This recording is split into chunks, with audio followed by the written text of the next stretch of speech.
Hello friends, welcome back to my YouTube channel cricket with லோகோ. இன்றைக்கி வந்து 2 match நடந்திருக்கு. Mumbai Indians vs Lucknow super giants. ரெண்டாவது மேட்ச் வந்து டிசி vs ஆர்சிபி. நம்ம ஃபர்ஸ்ட் மேட்ச் பார்த்தலாம். இப்போது 45th மேட்ச்சு, டே மேட்ச் இது. 1K டேயில் நடக்கும். ஸோ மும்பை இந்தியன்ஸ் வந்து ஃபர்ஸ்ட் பேட்டிங் ஆடுவாங்க. பேட்டிங் ஆடி 215 அடிப்பாங்க. எல்எஸ்ஜி வந்து செகண்ட் பேட்டிங் ஆடி 161 ஆல் அவுட் ஆகிடுவாங்க. ஸோ எம்ஐ வந்து ஈஸி வின்னு. ஒன் சைடட் கேம் தான் அது. நீங்கள் ஃபஸ்ட்டு இப்போ மும்பை இந்தியன்ஸோட பேட்டிங் பார்த்துலாம். நம்ம இப்போது ஃபஸ்ட்டு வந்து Ryan Rickelton and Rohit Sharma ஆடுவாங்க. அண்டு செம்ம ஸ்டார்ட் கொடுத்துருப்பாரு ரயன் ரிக்கில்டன். ரோஹித் சர்மா வந்து வந்து வந்து 2 பால் 6 அடிப்பார். ஃபஸ்ட்டு 2 பால், அதுக்கப்புறம் அவுட் ஆகிடுவார். ஸோ அந்த மாதிரி ஒரு இன்னிங்ஸ் தான் அது. ஸோ 2 6 தான், அவ்வளோதான். நீங்களே பார்க்குறீங்க, 2 6s 12 ரன்ஸு, அது அவ்வளோதான். அண்ட் ரோஹித் சர்மாவுக்கு வந்து ஃபஸ்ட்டு 2 பால்ஸ்லேயே வந்து அந்த ஷார்ட் பால் போட்டிருப்பாங்க. So into the body. So உங்களுக்கே தெரியும், அந்த ரோஹித் சர்மாவுக்கு வந்து அந்த மாதிரி ஒரு ஷார்ட் பால் டுவர்ட்ஸ் த பாடி போட்டால் வந்து அவரோட அந்த ஃபேவரட் புல் ஷாட் ஒன்று ஆடுவார். ஸோ அதுதான் ஆடி 2 6 அடித்தார். ஸோ அந்த மாதிரி தான் 2 6 அடித்தார். அண்ட் ரிக்கில்டன் வந்து செம்மையாக ஆடிருப்பார் அவரோட இன்னிங்ஸில். 58 of 32. ஸோ 4 6 அடிப்பார். அண்ட் ஸ்பின்னர்ஸ் எல்லாம் நல்லா அட்டாக் பண்ணியிருப்பார். லைக் 1 knee போயிட்டு ஸ்லாக் ஸ்வீப்லாம் அடிச்சிருப்பாரு. திக்வேஷ் ரத்தியை கூட ஸ்லாக் ஸ்வீப்லாம் அடிச்சிருப்பாரு. ஸோ அது வந்து கொஞ்சம் நல்லா இருந்தது பார்க்குறதுக்கு. ஏன்னா எனக்கு தெரிஞ்சு அவ்வளோ ஸோ அதுதான். ப்ளஸ் திக்வேஷ் ரத்தி வந்து அவங்களோட main spinner, wicket taking spinner அவர். ஸோ அவரையும் அடிச்சிருக்காரு. So good. அண்ட் இப்போது அடுத்து வந்து வில் ஜாக்ஸ் வந்து பார்த்திங்கன்னா, அவர் இனிஷியலாக ஸ்ட்ரகிள் பண்ணுவார்.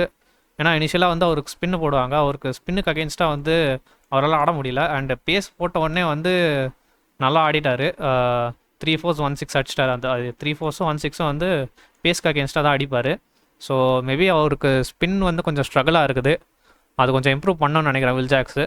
ஏன்னா நீங்கள் இந்தியாவில் வந்துட்டு ஐபிஎல் மாதிரி டோர்னமெண்ட்டில் ஆடிட்டு வந்து ஸ்பின் ஆட முடியல அப்படின்னு சொன்னால் வந்து கொஞ்சம் கஷ்டம்தான். ஸோ அடுத்து சூரியகுமார் யாதவ் வந்து அகெயின் ஒரு பிரில்லியன்ட் 50 மேட்சுக்கு மேட்ச் அடிச்சுட்டே இருக்கார். சூரியகுமார் யாதவ் இந்த டோர்னமெண்ட்டில் வந்து அவர் 25 ரன்ஸுக்கு கீழே அடித்ததே இல்லை. 10 மேட்சஸ் ஆடிருக்காங்கன்னு நினைக்கிறேன் மும்பை இந்தியன்ஸ். 10 மேட்சஸுமே வந்து 25+ ரன்ஸ் அடிச்சிருக்காரு. ஸோ கன்சிஸ்டண்ட்டாக இருக்கார் சூர்யா. இந்த மேட்சும் அதே மாதிரி தான், 54 அடிச்சிருக்காரு. செம்ம இன்னிங்ஸு. அண்ட் இந்த வாட்டி வந்து ஸ்வீப் ஷாட்டை மட்டுமே ரிலை பண்ணாமல் வந்து மற்ற ஷாட்ஸும் ஃபஸ்ட்டு வந்தோடனே ஒரு லாஃப்டட் ஆஃப் ட்ரைவ் ஆடுவார். ஸோ அந்த மாதிரி ஷாட்ஸ்லாம் ஆடி கொஞ்சம் ரன்ஸ் அடிச்சிருக்காரு இந்த இன்னிங்ஸில். So good to see. And Tilak Varma and Hardik Pandya இவங்க தான் வந்து கொஞ்சம் மேபி கொஞ்சம் ஆடி இருக்கணுமோன்னு தோணுது. ஏன்னா மேபி ஒரு 15 ரன்ஸ் ஷார்ட்டுன்னு எனக்கு தோணுது. 230 அடிச்சிருக்கலாம் இவங்க அடிச்சிருந்தா. அவுட் ஆகிட்டு போயிடுவாங்க. ஸோ அண்டு நமந்தீர் அண்ட் காப்ரின் வாஷ் வந்து ஒரு செம ஃபினிஷ் கொடுத்துருப்பாங்க. காப்ரின் வாஷும் வந்து இவரை அடிப்பார், லைக் திக்வேஷ் ரத்தி வந்து அவர் வந்து 19th ஓவர் போடுவார். பயங்கரமாக அடிச்சிருப்பார். நமந்தீரும் அடிச்சிருப்பார். So good finish by these two. And நமந்தீர் பார்த்தீங்கன்னா வந்து பயங்கரமாக ஆடிருக்காரு. அவர் வந்து ஒரு மாதிரி கிளாஸாக ஆடுறாரு. நல்லா கேஎல் ராகுல் மாதிரி ஆடுறாருன்னு சொல்லலாம். ஏன்னா அவர் பார்த்தீங்கன்னா வந்து இதே எல்எஸ்ஜி கூட தான் வந்து அவங்க ஹோம் கிரவுண்டில் லக்னோவில் வந்து இறக்கி விடுறப்போ வந்து அவர் 50 அடிப்பார். 1 down ஆடுவார். இப்போ வந்து கீழே இறக்கி விட்ருக்காங்க. ஸோ அப்போவும் வந்து 25-11 அடித்து சூப்பராக ஆடி இருக்காரு. ஒரு ஃபினிஷிங் நான் கொடுத்துருக்காரு ஒன்று. So good to C. ஒரு நல்ல டேலண்ட்டு நமந்தீர். அண்ட் இப்போ நம்ம இது பார்த்துடலாம், இது லக்னோட போலிங்கு. மயங்க் யாதவ் இன்றைக்கி ஒரு கம்பேக் கொடுத்துருக்காரு ஆஃப்டர் ஸோ லாங். நல்ல பேஸ் இருக்குது அவருக்கு. ஸோ ஆனால் கொஞ்சம் எக்ஸ்பென்சிவ் சைடில் தான் இருந்திருக்காரு. நீங்கள் பார்க்குறீங்க, எல்லாருமே வந்து 40 ரன்ஸ்க்கு மேலே கொடுத்துருக்காங்க. ஸோ அதுலேயே வந்து தெரிஞ்சிருக்கணும் மும்பை இந்தியன்ஸ் வந்து கொஞ்சம் டாமினேட் பண்ணியிருக்காங்க எல்லா பவுலரையும். ஸோ அதுதான். அண்டு அதுதான் வந்து லக்னோட போலிங்கு. எல்லோரும் விக்கெட் எடுத்திருக்காங்க, ஓகே. ஆனால் எல்லாரையும் வந்து 40 ரன்ஸுக்கு மேலே அடிச்சிருக்காங்கன்னா வந்து அப்போனா வந்து டாமினேட் பண்ணியிருக்காங்கன்னு தான் அர்த்தம். ஸோ அதுதான், அவ்வளோதான் சொல்ல முடியும் லக்னோ கிட்டேருந்து. ஸோ கொஞ்சம் பேட் போலிங் தான், இம்ப்ரூவ் பண்ணணும்னு தோணுது எனக்கு. அண்ட் அவங்களோட பேட்டிங் பார்த்துடலாம். Mitchell Marsh and Aiden Markram தான் ஓப்பனிங் ஆடுவாங்க. அண்ட் ஏடன் மார்க்கரம் வந்து கொஞ்சம் ஒரு 4 அடிப்பார், 2 4 அடிப்பார். ஆனால் கொஞ்சம் ஸ்ட்ரகிளாக தான் இருந்தது அவருக்கு. கொஞ்சம் நிறைய டாட் பால்ஸ்லாம் ஆடுவார்.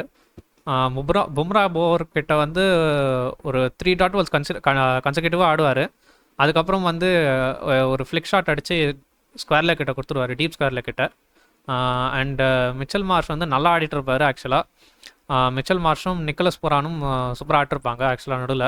அண்ட் நிக்கலஸ் புரான் அவுட் ஆன உடனே கொஞ்சம் நிக்கலஸ் புரான் வந்து வில் ஜாக்ஸ் கிட்ட அவுட் ஆவாருங்க. அவர் வந்து எப்படின்னா இவங்க வந்து மும்பை இந்தியன்ஸ் வந்து லெஃப்ட் ஹேண்டரை பார்த்த உடனே வந்து சரி வில் ஜாக்ஸ் கிட்ட கொடுப்போம் அப்படின்னு சொல்லிட்டு கொடுத்து விட்டாங்க. அவர் வந்த உடனே வந்து ஃபஸ்ட்டு பாலே வந்து நிக்கலஸ் புரான் விக்கெட் எடுத்துட்டாரு. நேராக லாங் ஆஃப் கிட்ட கொடுத்தாரு நிக்கலஸ் புரான். அவங்களுக்கு தெரியும் நிக்கலஸ் புரான் வந்து கண்டிப்பாக வந்து வில் ஜாக்ஸ் அட்டாக் பண்ண போகிறாரு அப்படின்ட்டு. ஸோ கொஞ்சம் லாங் ஆஃபை வந்து கொஞ்சம் ஸ்ட்ரைட்டாகவே வச்சுருந்தாங்க. ஸோ அது வந்து ஒரு நல்ல plan against Nicholas Pooran. And Rishabh Pant வந்து அவர் அவுட் ஆஃப் ஃபார்மில் இருக்காருங்க. என்ன பண்ணுறாருன்னு தெரில. ஸோ அவர் வந்து ஒரு ரிவர்ஸ் ஸ்வீப் அடிக்க போவார் அகெயின் வில் ஜாக்ஸ் கிட்ட தான். அண்ட் வில் ஜாக்ஸ் எடுத்த எல்லா விக்கெட்ஸும் பார்த்தீங்கன்னா வந்து லெஃப்ட் ஹேண்டர்ஸ் தான். ஸோ மும்பை இந்தியன்ஸ் வந்து அதை ஒரு நல்ல இதுவாக வச்சுருக்காங்க, ஸ்ட்ராட்டஜியாக வச்சுருக்காங்க. அதாவது லெஃப்ட் ஹேண்டர்ஸ் உள்ளே வந்தாலே வந்து வில் ஜாக்ஸ் கிட்ட கொடுத்துட்றாங்க மிடில் ஓவர்ஸில். So okay. அண்டு நீங்கள் மிச்சல் மார்ஷ் பார்த்தீங்கன்னா வந்து அவர் ப்ரெஷரில் அவுட் ஆகிடுவார். இவங்க 2 பேர் அவுட் ஆனதுக்கப்புறம் வந்து இவர் மிச்சல் மார்ஷும் ஆயுஷ் போர்டனையும் ஒரு பார்ட்னர்ஷிப் போடுவாங்க. அண்டு ஸ்கோர் கார்டு ப்ரெஷர் வந்துகிட்டே இருக்கும். அண்ட் ஒரு ட்ரெண்ட் போல்ட் வந்து ஒரு slower ball into the wicket போடுவார், புல் ஷாட் அடிக்க போய் அவுட் ஆகிடுவார். ஸோ அதுதான். அண்ட் ஆயுஷ் பட்டோனி அவரும் நல்லா ஆடுவார் ஆக்சுவலாக. ஆனால் அவரும் வந்து போல்ட்டு கிட்ட அந்த slower ball into the wicket ஒன்று போடுவார். ஒரு அப்பர் கட் மாதிரி ஒன்று ஆட போவார். அதாவது அந்த ஷார்ட் தாட் மேலே கிளியர் பண்ணலான்னு பார்ப்பார், ஆனால் கிளியர் பண்ண முடியாது. ஸோ அதில் அவுட் ஆகிடுவார். அண்டு டேவிட் மில்லர் வந்து அவரும் ஓகே 150 ஸ்ட்ரைக்கில் தான் ஆடிருக்காரு. ஆனால் அவரும் வந்து பும்ராவோட ப்ரில்லியன்ஸ்னு சொல்ல முடியாது ஆக்சுவலாக, அது ஃபுல் டாஸ் தான். ஆனால் அவர் ஃபுல் டாஸ் போட்டாலும் வந்து அடிக்கிறது கஷ்டமாக இருக்குது யாருக்காக இருந்தாலும். அண்ட் அதுக்கப்புறம் பார்த்தீங்கன்னா ஃபுல்லாக வந்து பும்ரா வந்து நீங்கள் பார்த்தீங்கன்னா 1 2 3 4 விக்கெட் எடுக்கிறாரு. அண்டு அப்துல் சமாதியும் அவேஷ் கானையும் வந்து அப்துல் சமாதியும் அவேஷ் கானையும் வந்து ஒரே ஓவரில் எடுப்பார். பேக் டு பேக் விக்கெட்ஸ் அது. ஸோ அண்ட் இந்த ஒரே ஓவரில் வந்து 3 விக்கெட் எடுப்பார். டேவிட் மில்லர், அப்துல் சமாத், அவேஷ் கான் இவங்க 2 பேரும் வந்து கன்சர்கேட்டிவ் பால்ஸில் எடுப்பார், அப்துல் சமாதியும் அவேஷ் கானையும்.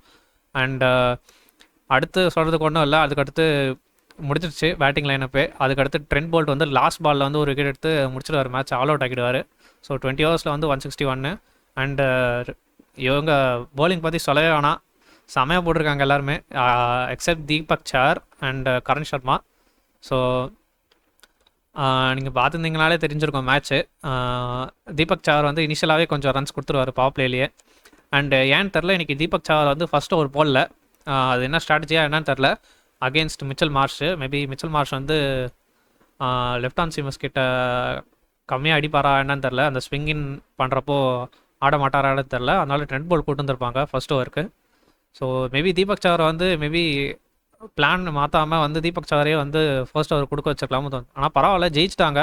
ஸோ அதனால் வந்து எதுவும் சொல்ல முடியாது இப்போது, அதுதான். அண்ட் கார்பின் பாஷ் வந்து 4 ஓவர் போட்டிருக்காரு, ஃபுல் கோட்டாக முடிச்சிருக்காரு.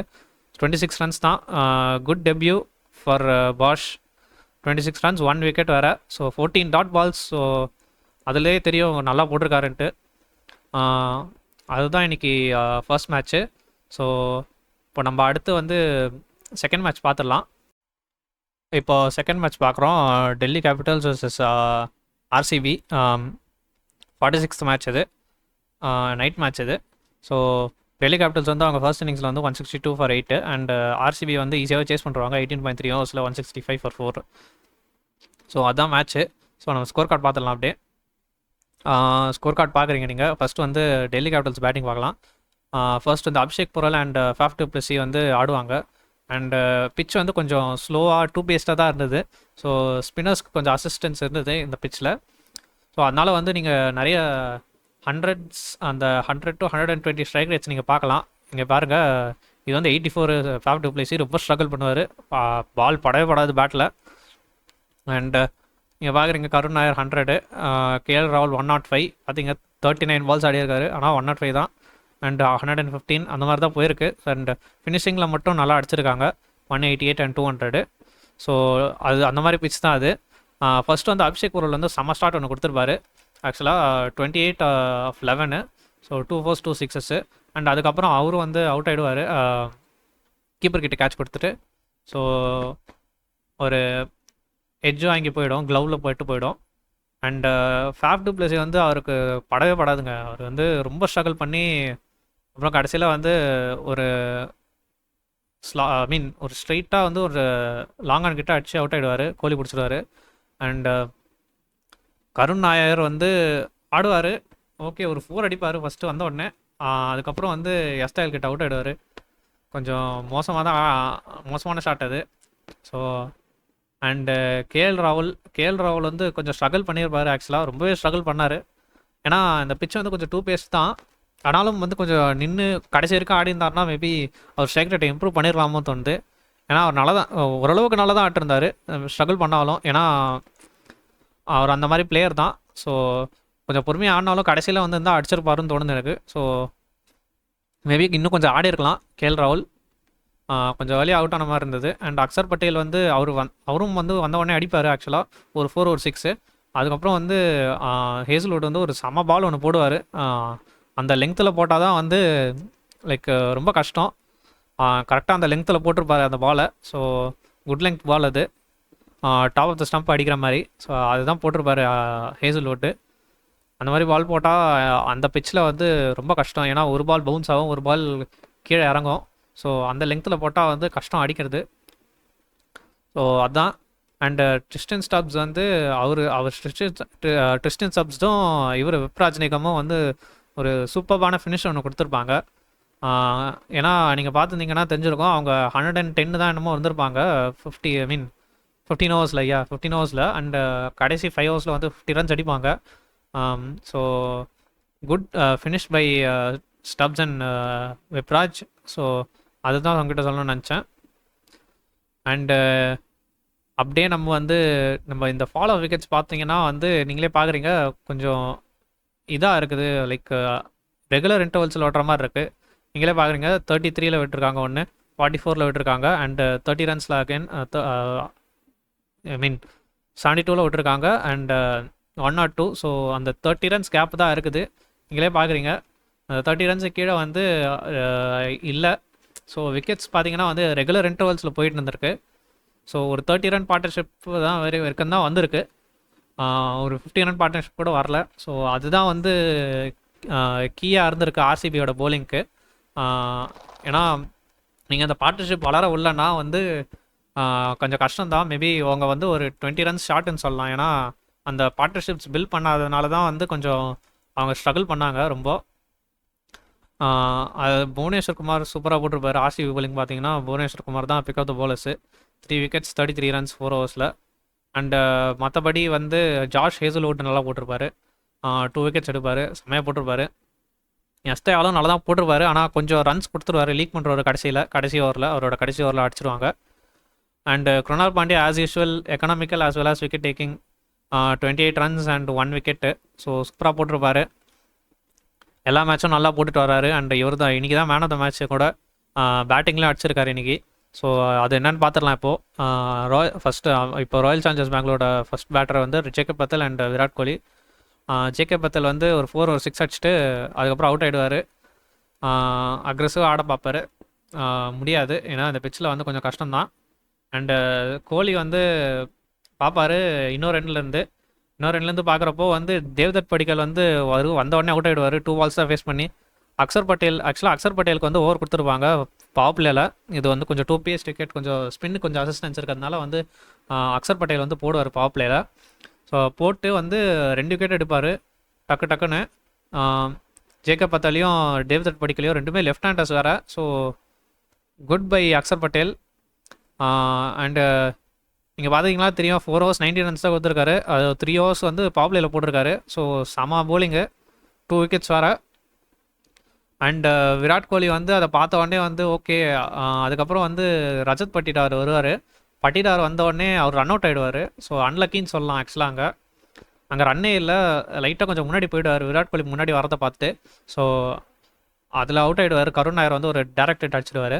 அண்ட் விராட் கோலி இதெல்லாம் பார்த்துட்டே இருக்கிறப்போ சரி ஓகே நம்ம பொறுமையாகவே ஆடிக்கலாம், ஸ்கோர் ஒன்றும் அவ்வளோ பெரிய ஸ்கோர் இல்லை. அண்டு குருணால் பாண்டியா வந்த உடனே அவரும் கொஞ்சம் பொறுமையாக தான் ஆடுவார். இனிஷியலாக ரொம்ப பொறுமையாக ஆடுவார். 100 ஸ்ட்ரைக் ரேட் வச்சு ஆட்டிருப்பார் ஆக்சுவலாக.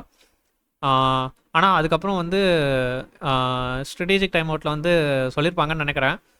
நீங்கள் 2 பேரில் கோலி ஆர் பாண்டியா 2 பேரில் யாராவது வந்து ஒருத்தர் ஆக்சலரேட் பண்ணி ஆடணும் அப்படின்னு சொல்லியிருப்பாங்கன்னு நினைக்கிறேன். அதுக்கப்புறம் வந்து பாண்டியா வந்து ஆக்சலரேட் பண்ணி ஆடுவார், கோலியை வந்து ஆங்கர் பண்ண விட்டு.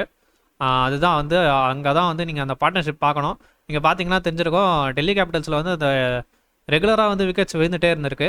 அண்ட் இங்கே வந்து பார்த்தீங்கன்னா வந்து 20ல் வந்து 2 விக்கெட் வந்திருக்கு, 26ல் 1 விக்கெட் வந்திருக்கு. அதுக்கப்புறம் பார்த்தீங்கன்னா பாருங்கள் 145ல் தான் அடுத்த விக்கெட் விழுந்திருக்கு. ஸோ அந்த பார்ட்னர்ஷிப் தான் வந்து கீயாக இருந்திருக்கு இந்த கேமில். ஸோ அந்த மாதிரி ஒரு பார்ட்னர்ஷிப் வந்து டெல்லி கேபிட்டல்ஸுக்கு கிட்ட இல்லாததுனால தான் வந்து கொஞ்சம் ஸ்ட்ரகிள் பண்ணியிருந்தாங்க. ஸோ அந்த மாதிரி ஒரு பார்ட்னர்ஷிப் வந்து ஆர்சிபி வந்து பிடிச்சிட்டாங்க. ஸோ அது குட் பை ஆர்சிபி. ஏன்னா அவங்க அசஸ் பண்ணிட்டாங்க, ஓகே இது வந்து கொஞ்சம் ஸ்லோ பேஸ்டு 2 பேஸ்ட் விக்கெட், கொஞ்சம் ஸ்லோவான விக்கெட் தான். அண்டு இதில் வந்து ஒரு குட் பார்ட்னர்ஷிப் இருந்தால் வந்து ஜெயிச்சிடலாம் அப்படின்னு ப்ரெடிக்ட் பண்ணிட்டாங்க. ஸோ அதனால் வந்து ஒரு நல்ல பார்ட்னர்ஷிப் போட்டு கடைசி வரைக்கும் ஆடி ஜெயிச்சிட்டாங்க. ஸோ அண்டு டிம் டேவிட் வந்து வந்தவுடனே வந்து 3 4 ஒரு 6 செம்மையாக அடிச்சிடுவார். வந்து ஒரு ஃபினிஷிங் நாக் ஆடி கொடுத்து விட்ருவார். ஸோ அதுதான் 18.3 ஓவர்ஸில் வந்து 165 for 4. அண்டு டிசி போலிங் பார்த்திங்கன்னா இன்னைக்கு கொஞ்சம் மோசம் தான். அக்சர் பட்டேலை தவிர மற்ற யாருமே வந்து சரியாக போடல. மேபி துஷ்மந்தா சமீரா வந்து ஒரு விக்கெட் எடுப்பார், அது கோலியோட விக்கெட் கடைசியில் தான் எடுப்பார் அவர். ஸோ அவ்வளோதான், மற்றபடி எதுவுமே இல்லை. நீங்களே பார்க்குறீங்க 3 overs 31, 3 overs 50, 3.3 overs 51 ரன்ஸ் கொடுத்துருக்காரு முகேஷ் குமார். ஸோ அதெல்லாம் கொஞ்சம் தவிர்த்துக்கலாம். மேபி குல்தீப் யாதவ் வந்து 28 ரன்ஸ் தான் கொடுத்துருக்காரு, ஆனால் விக்கெட்ஸ் எடுக்கணும். ஏன்னா நீங்கள் பார்த்தீங்கன்னா அதுதான் டிஃப்ரென்ஸாக இருந்திருக்கு. ஸோ 3rd விக்கெட்டுக்கு அப்புறம் வந்து 4th விக்கெட் வந்து நீங்களே பார்க்குறீங்க 120 ரன்ஸுக்கு அப்புறமா வந்து விட்டுருக்காங்க 4th விக்கெட்டை. ஸோ அந்த 120 ரன்ஸ் பார்ட்னர்ஷிப் போயிருக்கு between Kohli and Krunal Pandya. அங்கே தான் வந்து கேம் சேஞ்ச் ஆகிருக்குது. ஸோ அந்த மாதிரி ஒரு பார்ட்னர்ஷிப் வந்து மேபி இவங்க ஆடி இருக்கணும்னு தோணுது. இவங்க ரெகுலராக விக்கெட்ஸ் விட்டுட்டாங்க. மேபி கேஎல் ராகுல் வந்து கடைசி வரைக்கும் ஆடி இருக்கணும்னு தோணுது. ஏன்னா அவர் தான் வந்து ஆங்கர் பண்ணி ஆடுவார். ஸோ அங்கே மிஸ் பண்ணிட்டாங்களோன்னு தோணுது எனக்கு டிசி. அங்கே தான் வந்து கேம் சேஞ்ச் ஆச்சு. ஸோ இப்போ நம்ம வந்து மேட்ச் முடிஞ்சிச்சு. இப்போது நம்ம அப்படியே எண்ட் ஆஃப் த டேயில் வந்து டேபிள் பார்த்துடலாம்.